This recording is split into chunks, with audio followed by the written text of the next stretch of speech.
Tonight we have learned former Minneapolis Police Chief Tony Bouza has died. John Croman has more on his colorful and sometimes controversial legacy. John? Julie, those who knew Tony Bouza will tell you his greatest asset, being outspoken and telling it like it is, was also his top political vulnerability. He was an outsider to Minnesota who won over the public at times, but struggled to win over the rank and file in the department. Were you a good police chief?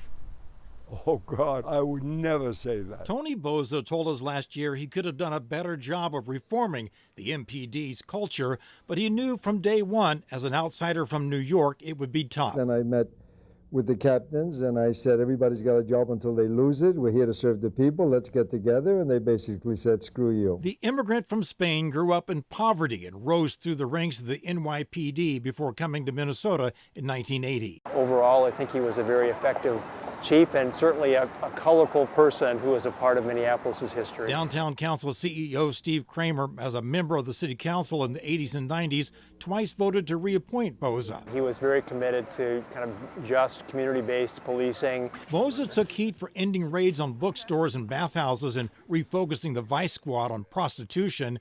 The rank and file also went after him for switching to a one-officer per car policy. Tony, more than any other police chief in Minneapolis, understood the deep structural reform that had to happen and had the guts to do it. Former Mayor R.T. Ryback covered Bouza as a Star Tribune reporter and later worked on his 1994 campaign for governor. When our 6-year-old son would walk into a room, he'd go, "Charlie, you're a bum, get a job." You know.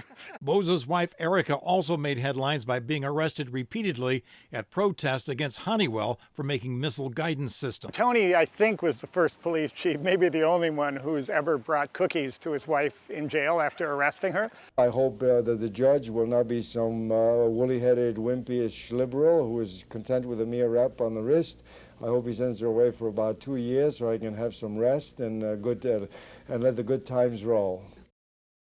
So people love that about Tony Bouza, his sense of humor, his ability to be so plain-spoken. And as you know, Julie, for years, decades after he left that post, reporters like us would go to get his opinion on policing.